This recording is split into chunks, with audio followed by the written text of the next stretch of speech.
इस वीडियो में हम बल तथा दाब का नेक्स्ट पार्ट देखते हैं। यहाँ तक पढ़ लिए थे, ठीक है। अब हमको पढ़ना था संपर्क बल, ठीक है। संपर्क और असंपर्क बल। तो सबसे पहले संपर्क बल देखते हैं। संपर्क का मतलब क्या होता है? छूना। तो जो बल छू के लगेगा उसको कहेंगे संपर्क बल। तो पहला होता है उसमें पेशीय बल। पेशीय का मतलब क्या होता है? जो पेशी यानी कि शरीर के किसी अंग से लगेगा, ठीक है। जैसे कि देखिए किसी वस्तु पर किसी वस्तु पर बल लगाने के लिए आपके शरीर का वस्तु के साथ संपर्क होना जरूरी है। जैसे कि देखिए ये बैल लगा रहा है, इसका संपर्क कहाँ पर है? ये ज़मीन पर, यानी कि ज़मीन पर बल लगा रहा है, ठीक है। और ज़मीन को धक्का दे रहा है और आगे चल रहा है, ठीक है। तो ये कौन सा बल लगा रहा है? पेशीय बल, अपनी पेशियों का बल लगा रहा है, ठीक है। जैसे कि अगर आप देख लीजिए यहाँ पे दिया हुआ है, मान लीजिए आप कोई भी क्रियाकलाप आप करते हैं तो उसमें पेशीय बल लगता ही है। शरीर की गति, मुड़ना, ये सब किस कारण होता है? आपकी पेशी के कारण, ठीक है। पाचन, जब शरीर में खाना पचता है, ठीक है, तो पचता है तो हमारे शरीर के अंदर कोई ना कोई मांसपेशी कार्य कर रहा होता है, यानी कि पेशीय बल, ठीक है। यानी कि हमारे अंदर की शारीरिक क्रिया भी पेशीय बल के कारण ही होती है। और पेशीय बल एक प्रकार का संपर्क बल है। श्वसन की क्रिया, उसमें भी हमारे शरीर की कोई ना कोई पेशी काम करती है, ठीक है। जब हम वायु अंदर लेते हैं या बाहर निकालते हैं, ठीक है, तो फेफड़ा क्या होता है? फैलता है या सिकुड़ता है। तो ये श्वसन प्रक्रिया को संभव बनाने के लिए ही पेशीय बल जरूरी होती है कि ना। यानी कि हमारे शरीर में पेशीय बल लगाने के लिए, पेशीय बल के कारण ही हमारा शरीर काम कर पाता है। कोई भी पशु भी अपना शारीरिक क्रियाकलाप किसके कारण कर हो पाता है? पेशीय बल के कारण। कोई भी बैल, घोड़ा, गधा, ऊँट पेशीय बल के कारण ही ना कार्य कर पाता है। और पेशीय बल एक प्रकार का कैसा है? संपर्क का बल है। ये देखिए पशुओं का पेशीय बल अनेक कठिन कार्यों को करने के लिए प्रयोग किया जाता है कि ना। तो ये तो हुआ पहला। और पेशीय बल हम क्या बोल दिए? एक प्रकार का संपर्क बल है, छूने से ही लगता है। दूसरा संपर्क बल घर्षण बल है। घर्षण, किसी भी चीज़ को घसीटना। मान लीजिए फर्श पर कोई चीज़ लुढ़क रहा है, वो धीरे धीरे धीमा हो जाएगा, हम उस पर बल नहीं लगाएंगे फिर भी वो धीरे धीरे रुक जाएगा लास्ट में। साइकिल चल रहा है, आप उसको पैडल मारना बंद कर दीजिए, धीरे धीरे रुक जाएगा। कार चल रहा है, उसको आप बंद कर दीजिए इंजन, वो धीरे धीरे रुक जाएगा। अभी रुक क्यों रहा है? घर्षण बल के कारण। क्योंकि साइकिल या फिर गाड़ी का जो चक्का जमीन पर कौन सा बल लगा रहा है? घर्षण बल, जिसके कारण रुक जा रहा है, ठीक है। यानी कि हम ये कह सकते हैं कि घर्षण बल गति का विरोध करता है, कह सकते हैं कि ना। तो इन सभी उदाहरणों में वस्तुओं की गति की अवस्था में परिवर्तन का कारण घर्षण बल है। और घर्षण बल क्या कर रहा है? वस्तु की गति का विरोध कर रहा है, यानी कि वस्तु के गति के विपरीत दिशा में लग रहा है। तो यही देखिए, घर्षण बल सभी गतिशील वस्तुओं पर लगता है और इसकी दिशा सदैव गति की विपरीत दिशा में होती है, क्योंकि घर्षण बल दो सतहों के बीच संपर्क के कारण उत्पन्न होता है, ठीक है। यानी कि घर्षण बल संपर्क बल है, दो वस्तुओं का संपर्क में होना आवश्यक है। और घर्षण बल हमेशा गति का विरोध करता है, क्योंकि घर्षण बल वस्तु के गति के विपरीत दिशा में लग रहा है। अगर कोई कार आगे की ओर चल रहा है, ठीक है, अगर कोई कार आगे की ओर चल रहा है तो घर्षण बल उसे पीछे की ओर धकेलेगा। इसलिए कार को हम बंद कर देंगे तो धीरे धीरे रुक जाएगा, ठीक है। तो हम दो कौन सा बल बताए हैं? संपर्क बल में कौन सा दो बताए हैं? पहला पेशीय बल और दूसरा घर्षण बल, ठीक है। दो बल हम बताए हैं, कौन कौन सा? पेशीय बल और घर्षण बल। पेशीय बल और घर्षण बल, ठीक। अब अगला देख लेते हैं संपर्क बल। कौन सा? संपर्क बल, यानी कि जो छूने पर लगेगा। संपर्क बल किसको? असंपर्क बल, जो कि बिना छुए ही लग जाएगा। असंपर्क बल बिना छुए ही लग जाएगा, जैसे कि चुंबकीय बल। अब ये क्या होता है? देखिए यहाँ पे दो पोल है, नॉर्थ पोल, साउथ पोल, ठीक है। तो देखिए दोनों विपरीत पोल है, तो एक दूसरे को क्या करेंगे? आकर्षित करेंगे और बिना छुए ही ये साउथ पोल नॉर्थ पोल की ओर आ जाएगा, ठीक है। साउथ पोल किधर आ जाएगा? नॉर्थ पोल की ओर आने लगेगा। लेकिन यहाँ पर देखिए सेम पोल है तो एक दूसरे को विकर्षित करेंगे, मतलब दूर भगाएंगे, ठीक है। ये इसको इधर धकेलेगा, ये इसको इधर धकेलेगा, ठीक है। मतलब एक दूसरे से दूर भागेगा। यानी कि समान पोल एक दूसरे को प्रतिकर्षित करता है और विपरीत पोल एक दूसरे को आकर्षित करता है। ठीक है, उसके बाद अगला देखते हैं हम। यही चीज़ यहाँ पे लिखा हुआ है, दो चुंबकों के बीच आकर्षण तथा प्रतिकर्षण का प्रेक्षण करना। ठीक है, देखिए यहाँ पे दो चुंबक के समान ध्रुव एक दूसरे को प्रतिकर्षित करते हैं तथा असमान ध्रुव एक दूसरे को आकर्षित करते हैं। और एक चुंबक दूसरे चुंबक पर बगैर संपर्क में आए ही बल लगा सकता है, इसीलिए चुंबक द्वारा लगाया गया बल असंपर्क बल है, छूने का जरूरत ही नहीं पड़ा। दूसरा असंपर्क बल है स्थिर वैद्युत बल, यानी कि विद्युत बल होता है। जैसे कि देखिए ये एक स्ट्रॉ है और ये दूसरा स्ट्रॉ है। मान लीजिए हम कागज़ से रगड़ दिए एक स्ट्रॉ को, तो वो दूसरा स्ट्रॉ को आकर्षित करेगा, क्योंकि कागज़ से रगड़ने वाला स्ट्रॉ क्या हो जाएगा, धनावेशित, और दूसरा ऋणावेशित, तो दोनों एक दूसरे को आकर्षित करेगा। लेकिन अगर हम दोनों को रगड़ दिया जाए तो दोनों धनावेशित हो जाएगा, दोनों एक दूसरे को प्रतिकर्षित करेगा, दूर भगाएगा। ठीक है, तो इसमें भी स्थिर विद्युत बल में छूने का जरूरत पड़ा है नहीं, तो स्थिर वैद्युत बल क्या है, असंपर्क बल है। ठीक है, ये देखिए कागज की शीट से रगड़ा जाने वाला पर स्ट्रॉ स्थिर वैद्युत आवेश उपर्जित कर लेता है, और ऐसा स्ट्रॉ आवेशित वस्तु का एक उदाहरण है। ठीक है, और एक आवेशित वस्तु द्वारा किसी दूसरी आवेशित अथवा अनावेशित वस्तु पर लगाया गया बल ही स्थिर वैद्युत बल है। यानी कि आवेश के कारण कौन सा बल उत्पन्न होता है, स्थिर वैद्युत बल, और ये भी कैसा है, एक प्रकार का असंपर्क बल है। ठीक है, अगला असंपर्क बल है गुरुत्वाकर्षण बल। आप किसी भी चीज़ को छोड़िए, वो कहाँ पर जाके गिर जाएगा, नीचे ज़मीन पर। आप ज़मीन पर टच उसको खुद से करवाने जाइएगा नहीं, वो खुद से गिर जाएगा। यानी कि वो कौन सा बल हुआ, असंपर्क बल। गुरुत्वाकर्षण बल कैसा बल है, असंपर्क बल। ठीक है, पेड़ से पत्ती गिरती है तो जमीन उसको खुद ब खुद खींच लेता है कि ना, तो वो भी कैसा बल है, असंपर्क बल। सिक्का आप छोड़ेंगे तो सीधे नीचे गिर जाएगा, किसके कारण, गुरुत्वाकर्षण बल के कारण। ठीक है, कौन सा बल के कारण, गुरुत्वाकर्षण के बल के कारण। और गुरुत्वाकर्षण बल कैसा बल है, असंपर्क बल है। ठीक है, तो वस्तुएं पृथ्वी की ओर इसलिए गिरती है क्योंकि वह उन्हें अपनी ओर आकर्षित करती है। इस बल को गुरुत्व बल या केवल गुरुत्व भी कह सकते हैं। और यह एक आकर्षण बल है क्योंकि सभी वस्तुओं को अपनी ओर आकर्षित करता है, प्रतिकर्षित नहीं करता है। पृथ्वी किसी भी चीज़ को दूर नहीं भगाता है, खींचता है किसी भी चीज़ को अपनी ओर। ठीक है, इसी कारण गुरुत्वाकर्षण बल के कारण ही नदी में पानी बहता है। ठीक है, और गुरुत्व केवल पृथ्वी का ही गुण नहीं है, वास्तव में विश्व में सभी वस्तुएं छोटी बड़ी एक दूसरे के ऊपर बल लगाती है। यानी कि सभी चीज़ें एक दूसरे पे बल लगा रही है। आप किसी और पे बल लगा रहे हैं, एक पेन एक टेबल पे बल लगा रहा है, टेबल किसी और चीज़ पे बल लगा रहा है, सभी एक दूसरे पे बल लगा रहा है। गुरुत्वाकर्षण बल आकर्षण प्रवृत्ति का होता है। तो हम बल कितना टाइप के बताए हैं, दो टाइप का। देखिए शुरू से देख लेते हैं, बल कितना टाइप के बताए हैं, दो टाइप का, एक संपर्क और एक असंपर्क। संपर्क में एक बताए हैं पेशीय बल और दूसरा घर्षण बल। ठीक है, असंपर्क में जो बिना छुए लगता है वो है चुंबकीय बल। उसके बाद हम बताए हैं स्थिर वैद्युत बल, और एक और बल है गुरुत्वाकर्षण, ये असंपर्क बल है। अब अगला टॉपिक हम देखते हैं दाब। तो दाब क्या होता है, देखिए आप पिछला कक्षा में पढ़े होइएगा कि जो हवा बहता है या चक्रवात होता है वायु दाब में अंतर के कारण। मतलब क्या हुआ, कहीं पर वायु का दाब कम हो गया तो इधर वायु का दाब ज़्यादा है, तो इधर से इधर हवा बहने लगेगा।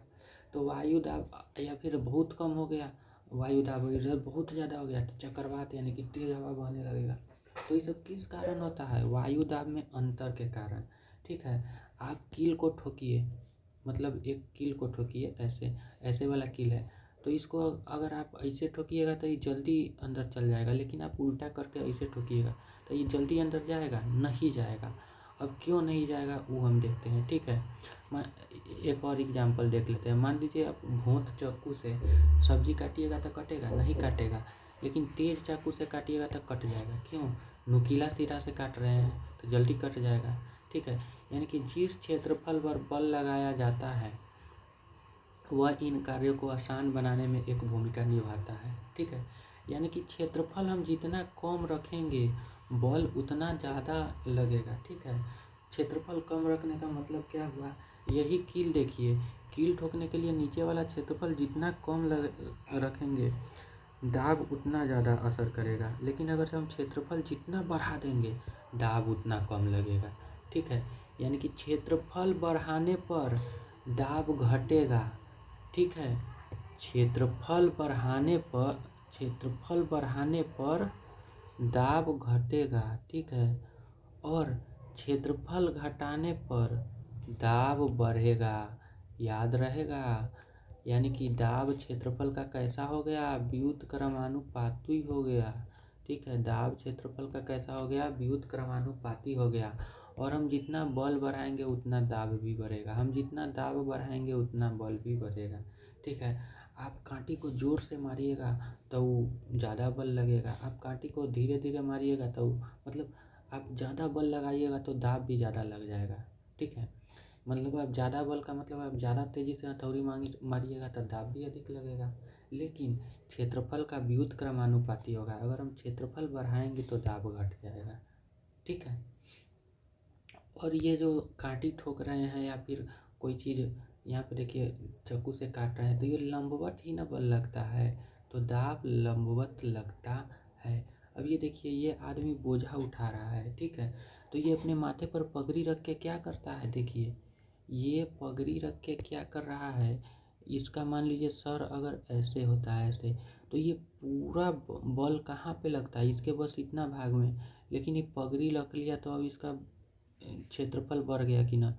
और क्षेत्रफल या देखिए इतना क्षेत्रफल बढ़ गया, तो क्षेत्रफल बढ़ गया तो दाब घटेगा, और दाब घटेगा तो इस आदमी को ज़्यादा दिक्कत नहीं होगा। ठीक है, इसका दाब क्या हो गया, घट गया, दाब घट गया तो इसको ज़्यादा तकलीफ नहीं होगा। लेकिन यही इसका दाब अधिक रहता तो तकलीफ होता। तो हम यहाँ पे क्षेत्रफल बढ़ाए हैं तो दाब घट गया है, क्षेत्रफल बढ़ाए हैं तो दाब घट गया है। याद रहेगा, क्षेत्रफल बढ़ाए हैं तो दाब घट गया है। अब देखिए पृष्ठ क्षेत्रफल इतना हम आपको बता दिए, जितना कम होगा दाब उतना ही अधिक होगा। तो और इसीलिए कंधा पर जो आप बैग लटकाए हुए देखते हैं वो बैग के पट्टी चौड़ा क्यों होता है? क्योंकि क्षेत्रफल जितना बढ़ाएंगे दाब उतना घटेगा और वो आदमी आराम से लेके जा सकता है। अब आप बताइए, जो ये दाब हुआ है ये केवल ठोसों में होता है या द्रव या गैस में भी हो सकता है? तो अगला टॉपिक में अब हम यही देखेंगे कि ये जो दाब होता है द्रव और गैस में कैसे लगाया जाता है। जैसे कि यहाँ पर देखिए क्या हो रहा है, ये देखिए पानी कम अगर है, पानी का हाइट अगर कम है तो बैलून भी कम फूला है। पानी का अगर हाइट बढ़ा दिए हैं यहाँ तक तो बैलून भी फूल गया है। इसका मतलब क्या हुआ, किसी बर्तन की तली पर पानी द्वारा लगाया जाने वाला दाब पृथ्वी की स्तंभ की ऊंचाई पर निर्भर करता है। यानी कि दाब किस चीज़ पे निर्भर कर रहा है, ऊंचाई पे। पहला प्रयोग से हमको ये पता चला कि दाब ऊंचाई पर निर्भर करता है।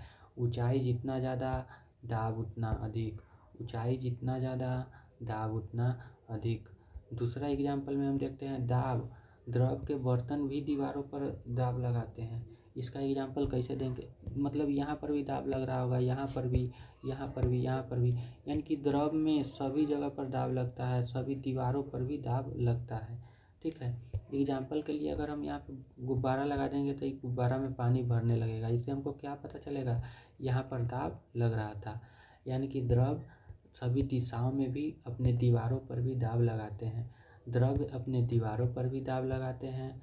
द्रव्य का दाब ऊंचाई पे भी निर्भर करता है, द्रव्य का दाब ऊंचाई पर भी निर्भर कर रहा है और अपने दीवारों पर भी लगा रहा है। और दूसरा चीज़, अगर समान ऊंचाई पर अगर हम छेद कर देंगे तो उस समान दूरी पर भी ही गिरेगा। ठीक है, यानी कि समान ऊंचाई पर द्रव का दाब समान होता है, समान ऊंचाई पर द्रव का दाब समान होता है। यानी कि द्रव के बर्तन दीवारों पर समान गहराई पर समान दबाव डालते हैं। ठीक है, याद रहेगा, समान गहराई पर समान दाब। ठीक है, समान गहराई पर समान दाब।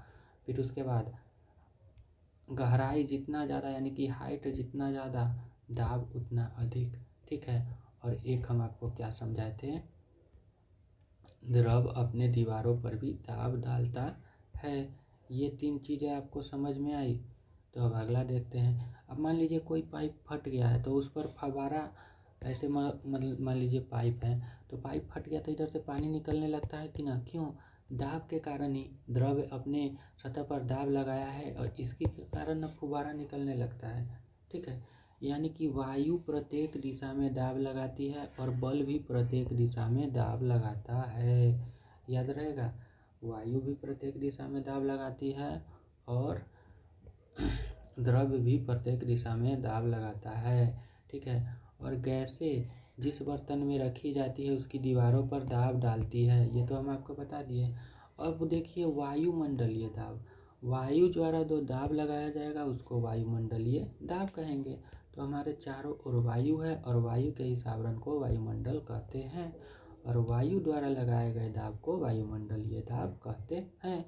और प्रति एकांक क्षेत्रफल पर लगने वाले बल को दाब कहते हैं। ये हम आपको ऊपर भी देखिए, ये फार्मूला बताना भूल गए लेकिन दिखा दिए हैं। जैसे कि यहाँ पर देखिए, दाब का फार्मूला क्या होता है? बल बटे क्षेत्रफल। दाब का फार्मूला बल बटे क्षेत्रफल। इसका मतलब प्रति एकांक क्षेत्रफल पर लगने वाले बल को दाब कहते हैं। प्रति एकांक क्षेत्रफल पर लगने वाले बल को दाब कहते हैं। ठीक है, तो वायुमंडलीय दाब भी उसी तरह से होता है। ठीक है, वायुमंडलीय दाब प्रति एकांक क्षेत्रफल पर लगने वाले बल को क्या कहते हैं? दाब। ठीक है, जैसे कि अब देखिए वायुमंडलीय दाब का एक एग्जाम्पल ये चूसक है, रबर का चूसक। जैसे कि इस टाइप का जो होता है, तो मान लीजिए उसको हम कस के दबा दिए तो क्या होगा?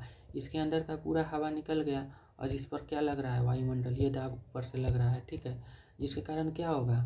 इसको हम उठाएंगे तो ये जल्दी उठ नहीं पाएगा, क्योंकि इस पर दाब ऐसे लगा हुआ है। वायुमंडल का दाब इस तरह से इधर वायुमंडल का दाब इस पर लगा हुआ है और हम खींच रहे हैं, तो हम खींच रहे हैं इधर, वायुमंडल इसको दाब लगा रहा है इधर, तो ये जल्दी से खिंचाएगा नहीं, क्योंकि इस पर वायुमंडलीय दाब लग गया। तो आप चूसक को दबाते हैं तो कप तथा पृष्ठ के बीच की अधिकांश वायु बाहर निकल जाती है और चूसक पर वायुमंडलीय दाब लगता है, इसलिए यह पृष्ठ के साथ चिपक जाता है। ठीक है, और चूसक को पृष्ठ से खींचकर अलग करने के लिए लगाया गया बल इतना अधिक होना चाहिए कि वह वायुमंडलीय दाब पार पा सके। ठीक है, और इसके माध्यम से हमको ये पता चल जाएगा कि वायुमंडल कितना दाब लगाती है। और एक एग्जाम्पल के माध्यम से आप समझ सकते हैं, अगर क्षेत्रफल 15 × 15 सेंटीमीटर है ना, तो हम पे 225 kg द्रव्यमान का भार लगेगा। इसका मतलब 2250 न्यूटन के लगभग में भार लगेगा, अगर 15 × 15 सेंटीमीटर हमारे सिर का क्षेत्रफल है। यानी कि हमारे ऊपर 2250 न्यूटन का बल लग रहा है और हमको पता भी नहीं चल रहा है। क्यों? क्योंकि गुरुत्व बल के नीचे हम दब कर पिचक क्यों नहीं रहे हैं? इसका कारण ये है कि हमारे शरीर के अंदर का जो दाब है ना, वायुमंडलीय दाब के बराबर है और वो चीज़ उसको संतुलित कर देता है। इसलिए हमको ये 2250 न्यूटन या फिर 225 kg का बल अनुभव नहीं होता है। क्यों? क्योंकि हमारे शरीर के अंदर का दाब उसको बराबर कर देता है। ये देखिए, इसको दाब लग रहा है 2250 न्यूटन का, अगर इसके सिर का क्षेत्रफल 15 × 15 सेंटीमीटर है, लेकिन इसको अनुभव क्यों नहीं हो रहा है? क्योंकि इसके शरीर के अंदर का दाब वायुमंडलीय दाब के बराबर है, इसलिए इसको अनुभव नहीं हो रहा है। ठीक है, यहीं पर एक प्रयोग किया गया था। क्या किया गया था? 51 सेंटीमीटर का ये व्यास का एक गोला लिया था, इसमें से वायु निकाल के एक वैज्ञानिक था ऑटो वॉन गेरिक, इसमें का हवा निकाल दिया और इधर 8 गो घोड़ा लगाया, इधर 8 गो घोड़ा लगाया और इसको इधर खींचा, इसको इधर खींचा, तो ये खिंचाया ही नहीं। इसमें 51 सेंटीमीटर में ही इतना दाब मतलब वायुमंडल का पूरा हवा निकाल दिया, तो वायुमंडलीय दाब इतना अधिक हो गया कि 8 घोड़ा दोनों ओर से मिलकर 8 × 16 घोड़ा के क्षमता लगा दिया, फिर भी ये दोनों गोला नहीं खुल पाया। इतना होता है वायुमंडलीय दाब। अब यहाँ तक तो हम पढ़ लिए और हमेशा की तरह अब इसका नोट्स हम देखेंगे यहाँ तक का। ठीक है, और नोट्स को आपको अपने कॉपी में लिखना होगा। ठीक है, नोट्स को आप कॉपी में लिखिएगा अच्छे से, सुंदर सुंदर से सजा के। ठीक है,